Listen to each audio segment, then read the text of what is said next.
Saudara-saudari yang terkasih, selamat pagi. Mari kita awali permenungan kita pagi ini, Rabu 16 September 2020, peringatan wajib Santo Cornelius Paus dan Santo Cyprianus, Uskup dan Martir, Pekan Biasa ke-24 dengan tanda kemenangan Kristus. Dalam nama Bapa dan Putra dan Roh Kudus. Amin. Pada pagi ini, kita akan mendengarkan renungan dari Pastor Cornelius Kulikeban MSC dengan tema Situasi Serba Salah. Dari Lukas bab 7 ayat 31 sampai 35. Seringkali gereja mengalami masa-masa suram karena tekanan politis pada masanya. Banyak penderitaan pengikut Kristus dan banyak martir yang berani menumpahkan darahnya demi imannya akan Yesus. Paus Cornelius dan Uskup Cyprianus yang kita peringati pada hari ini telah menjadi martir Kristus karena kecintaannya yang begitu besar kepada Kristus dan gerejanya. Mereka tidak menghendaki perpecahan dalam gereja yang satu, kudus, Katolik, dan Apostolik. Mereka berjuang dengan caranya masing-masing agar kesatuan tetap terjaga. Dalam hidup kita sehari-hari pun, seringkali kita mengalami situasi kurang menentu, baik tentang cita-cita hidup kita, tentang perkembangan pendidikan kita, tentang situasi ekonomi rumah tangga kita, dan lain-lain.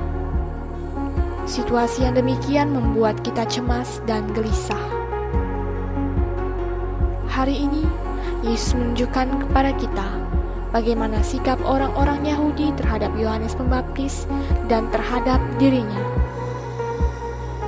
Kedua bersaudara ini mengalami situasi serba salah karena cara pandang orang banyak tentang mereka. Yohanes yang tidak makan roti dan minum anggur dikatakan sebagai kerasukan setan. Dan Yesus yang makan dan minum dikatakan sebagai pelahap dan peminum. Dalam Lukas bab 7 ayat 33 sampai 34. Tidak makan dan minum dikatakan salah. Makan dan minum pun salah. Jadinya serba salah. Namun cara pandang orang banyak itu tentu bertolak dari sebuah sikap penolakan. Sikap ini selalu melahirkan pola pikir yang bertolak belakang dengan logika objektif. Dan dengan cara demikian, mereka menolak sebuah hikmat, kebenaran yang diwartakan oleh Yesus. Ini juga yang kita alami sebagai pengikut Kristus. Kadang kita mengalami situasi serba salah di tengah kemajemukan bangsa ini. Namun kita tahu dan percaya bahwa dalam situasi apapun gereja Kristus masih berdiri kokoh di atas batu karang, karena Kristus sendiri menjadi batu penjurunya.